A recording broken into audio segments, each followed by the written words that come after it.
Seperti yang kita tahu, saudara, gedung hunian runtuh di Gaza karena Israel terakhir meledakkan bangunan yang disebut digunakan oleh kelompok Hamas. Itu klaim mereka. Dan di tengah Israel terus membombardir wilayah Gaza, warga mencari tempat aman dan semakin sulit. Bahkan warga Gaza semakin sengsara, tidak lagi punya tujuan dan sudah lelah berpindah akibat serangan Israel ke wilayah Gaza hingga saat ini. Dan warga pun mencari bantuan. Ada banyak yang dilakukan oleh komunitas internasional, salah satunya kapal Sumut Flotilla, tapi itu pun di tengah jalan mendapat serangan dari Israel. Langkah relawan untuk mendistribusikan bantuan tidaklah semudah yang dibayangkan. Seperti yang tadi saya sampaikan bahwa salah satu kapal relawan dari Global Sumut Flotilla diserang drone di perairan Tunisia menuju Gaza pada dini hari Selasa waktu setempat.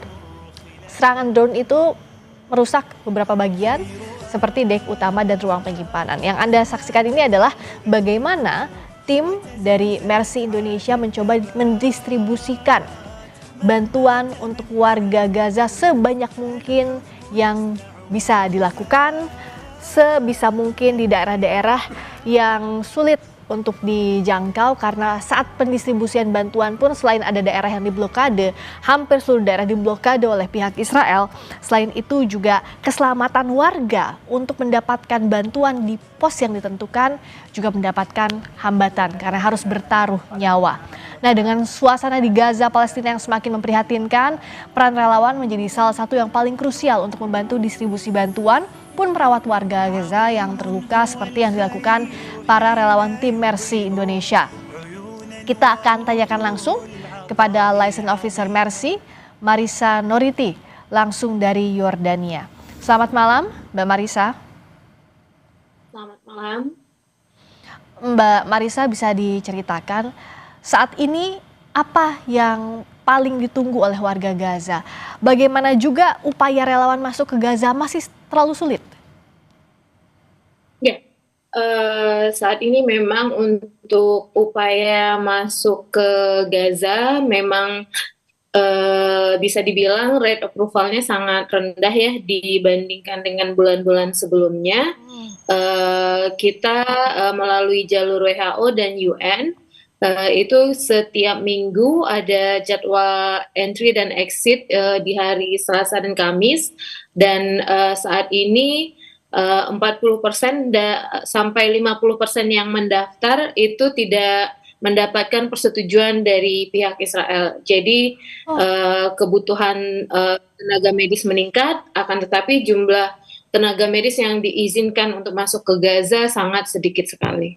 Dan untuk proses masuknya, karena tadi hampir sebagian besar ditolak, sebenarnya bagaimana yang dilakukan selama ini untuk menembus Gaza? Apakah kasarnya untung-untungan baru bisa masuk ke Gaza? Iya, mungkin bisa dibilang seperti itu ya. Kita tidak pernah tahu apa alasan seseorang tidak disetujui untuk masuk Gaza, dan itu juga pemberitahuannya biasanya kalau kita rencananya masuk Gaza di hari Selasa pagi, dan kita baru tahu kita diterima atau tidak diterima, tidak disetujui itu di malam harinya. Dan dari pihak Kogat Israel, dan mereka tidak pernah memberitahukan apa alasannya kenapa kita di cancel untuk masuk Gazanya. Aduh, jadi sangat sangat sulit sekali ya untuk menembus Gaza untuk memberikan bantuan. Padahal bantuan pun sudah dibawa ya, Mbak Marisa. Selain Mbak Marisa juga sekarang sudah hadir Kepala Divisi Emergency Medical Team MER Indonesia, Dr. Arif Rahman. Selamat malam, Assalamualaikum warahmatullahi wabarakatuh, Dr. Arif. Dr. Arif, boleh tolong? Waalaikumsalam warahmatullahi wabarakatuh. Terima kasih sudah terdengar suaranya sekarang. Dr. Arif, boleh diceritakan, tadi Mbak Marisa cerita bahwa sulit sekali untuk menembus blokade Israel di Gaza. Kalau dari sisinya dokter, bagaimana tantangan terberatnya untuk mengobati, menyelamatkan warga Gaza di tengah juga fasilitas kesehatan di sana dibombardir? Ya, tantangannya jadi sebenarnya adalah saat ini semua tenaga medis yang masuk itu tidak diperkenankan membawa barang-barang medis, terkecuali mungkin katakanlah obat-obatan pribadi atau kebutuhan pribadi begitu ya. Nah, ini akan menyulitkan karena walaupun katakanlah dokter, kemudian tenaga medis lainnya itu bisa mendiagnosis penyakit dari pasien atau korban-korban di dalam Gaza, namun dengan ketiadaan obat dan alat-alat medis yang mencukupi, maka kemudian penanganannya itu tidak optimal, begitu. Jadi bahkan dalam satu ada satu tenaga medis yang bekerja di sana itu menyampaikan bahwa ketika kami masuk atau kita masuk, tenaga medis masuk ke Gaza itu kemudian bukan hanya si pasiennya yang harus survive, dokternya pun harus survive karena dia harus menggunakan ilmu kedokteran basicnya, harus bisa kreatif, inovatif bagaimana mengatasi kesenjangan-kesenjangan yang ada di dalam Gaza sana, Mbak. Iya, karena otomatis tidak ada kondisi ideal untuk dokter mengobati pasiennya di tengah keterbatasan, juga gempuran yang terancam juga nyawa dokter. Untuk rumah sakit Indonesia misalnya sudah dibombardir. Sejauh ini bagaimana untuk bertahan, Dok, di tengah keterbatasan itu?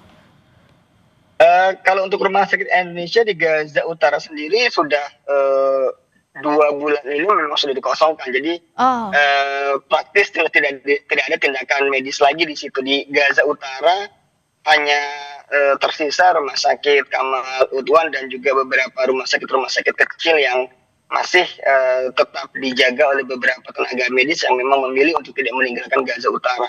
Jadi fokus layanan pasien sekarang ada di Gaza City, Gaza Tengah, dan Gaza Selatan.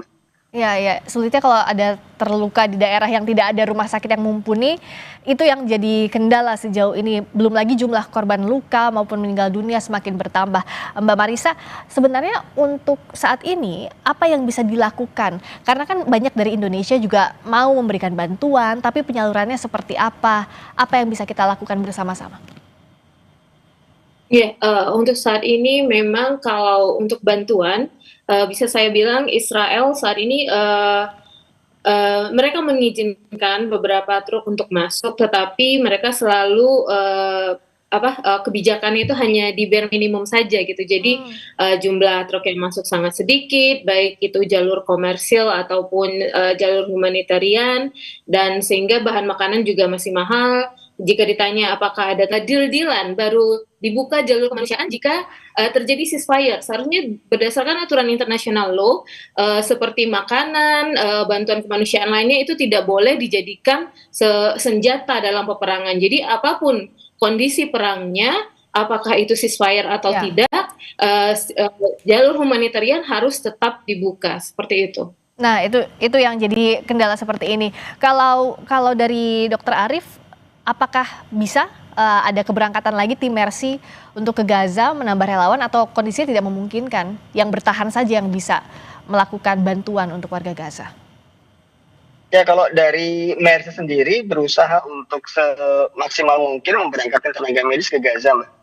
Jadi kita berusaha untuk memenuhi rotasi yang disiapkan oleh pihak WHO karena pertimbangan tadi, agar kemudian kita bisa membantu tenaga medis yang ada di dalam dan juga membantu pasien-pasien yang ada di Gaza. Masalah apakah kemudian itu disetujui atau tidak disetujui, tentu itu adalah urusan belakangan ya, bukan pertimbangan kami. Pertimbangan kami adalah selama kemudian masih ada kebutuhan, kemudian relawan kami juga masih ada yang mau berangkat, dananya ada, kemudian kita bisa mempersiapkan kebutuhan-kebutuhan yang diperlukan untuk dibawa masuk, tentu akan kita siapkan terus. Dr. Arief, saya berkali-kali untuk mewawancarai relawan dari Mercy mengatakan bahwa yang sudah ada di sana ingin bertahan sampai selesai tugasnya. Tidak peduli ada serangan dari Israel dan sebagainya demi kemanusiaan. Nah, Dr. Arief, bagaimana untuk menjaga juga keselamatan kawan-kawan di sana? Tentunya kan kita berharap selesai tugas ini segera ada gencatan senjata, bisa kembali juga ke tanah air dengan selamat.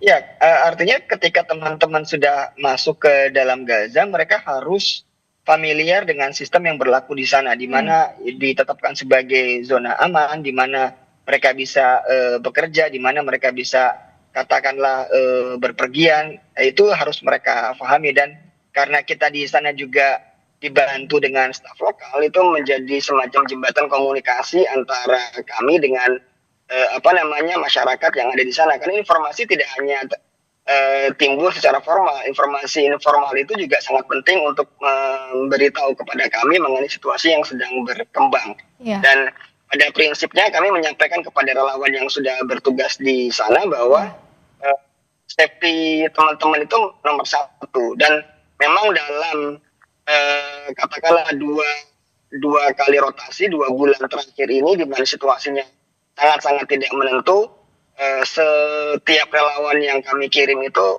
relatif mereka tidak kemana-mana, hanya bertugas di rumah sakit dan mereka tinggal di rumah sakit. Jadi mobilisasinya hanya dari kamar yang dijadikan sebagai asrama bersama para tenaga medis relawan asing, kemudian ke tempat mereka bekerja, klinik, kamar operasi sesuai dengan expertise masing-masing. Jadi tidak kemudian jalan-jalan kemana-mana begitu. Iya, mobilitasnya dibatasi juga ya, karena dengan kondisi di sana yang tidak bisa diprediksi. Mbak Marisa, juga kita tahu di sana gedung-gedung sudah dihancurkan, semakin masif bahkan penghancuran yang dilakukan oleh Israel, bahkan ada imbauan untuk mengosongkan Gaza City.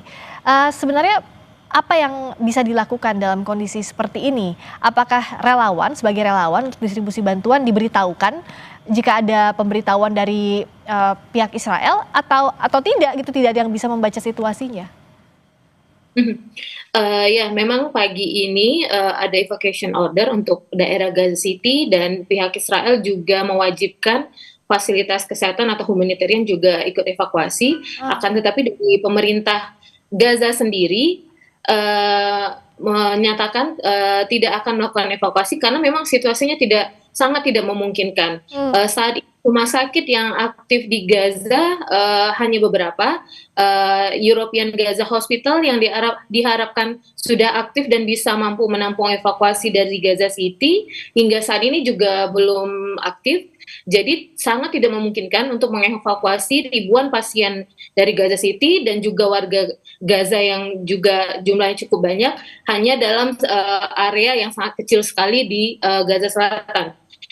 Dan bahkan kami menerima informasi bahwa ada warga Gaza yang mencoba evakuasi ke selatan. Mereka sudah menyewa angkutan dengan jumlah yang sangat besar, akan tetapi mereka tidak berhasil menemukan lahan yang bisa mereka tempati di sana, dan akhirnya mereka kembali ke Gaza City. Jadi bisa dibilang untuk warga Gaza sendiri masih banyak yang bertahan di Gaza City, walaupun ada juga yang pindah ke Gaza Selatan, tapi itu presentasinya sangat sedikit. Dan untuk relawan internasional, biasanya mereka mengikuti kebijakan rumah sakit di masing-masing. Jika rumah sakit tidak evakuasi, mereka bisa memutuskan untuk tetap tinggal, tapi mereka juga diberikan kebebasan jika merasa perlu evakuasi, tidak bisa bertugas dengan baik lagi di area rumah sakit di mana mereka ditugaskan, mereka juga bisa memilih untuk evakuasi ke selatan dan bertugas di rumah sakit di Gaza Selatan, seperti itu. Nah, dengan kondisi saat ini, kalau dari Dr. Arief, apa yang ingin ditekankan kembali ke rekan-rekan relawan yang hendak masuk ke Gaza maupun yang masih bertahan di Gaza? Situasi tentu semakin berat di Gaza dan kita berprinsip bahwa kehadiran kita ke Gaza itu untuk membantu korban-korban dan masyarakat di Gaza, bukan kemudian menjadi tamu atau semakin menambah beban dari mereka. Pun demikian, setiap kali kami berjumpa dengan tenaga medis dan masyarakat, buat mereka yang terpenting adalah bukan bantuan yang dibawa, tetapi kehadiran. Jadi mereka akan sangat gembira, sangat bahagia ketika masih ada orang dari luar Gaza yang mau masuk mendatangi mereka, tinggal bersama mereka, dan itu menunjukkan solidaritas bahwa mereka tidak ditinggalkan oleh dunia. Jadi mereka berprinsip saat ini, ya kalau memang pun sekarang mereka sudah tidak dibantu oleh siapa-siapa, mereka harus mati, ya biarkan kemudian ya mereka mati. Tapi kalau masih ada yang membantu dengan kita datang saja, kemudian tanpa saat ini kita membawa banyak barang, banyak hal yang bisa membantu mereka, kehadiran kita sendiri itu sudah merupakan hadiah yang luar biasa buat mereka, dan itu memberikan semangat hidup buat mereka tetap survive, ya, bahwa mereka yakin bahwa mereka masih bisa bertahan di dalam Gaza.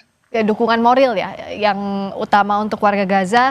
Doa selalu teriring sejak hari pertama Gaza diserang dan sampai sekarang kesewenang-wenangan itu masih terus berlangsung. Semoga ada langkah konkret yang bisa dilakukan oleh dunia untuk membantu Gaza untuk mengusir penjajahan Israel di Palestina. Terima kasih atas waktunya Kepala Divisi Emergency Medical Team Mercy Indonesia Dr. Arief Rahman dan juga Liaison Officer Mercy Mbak Marisa Noriti dari Yordania. Terima kasih banyak.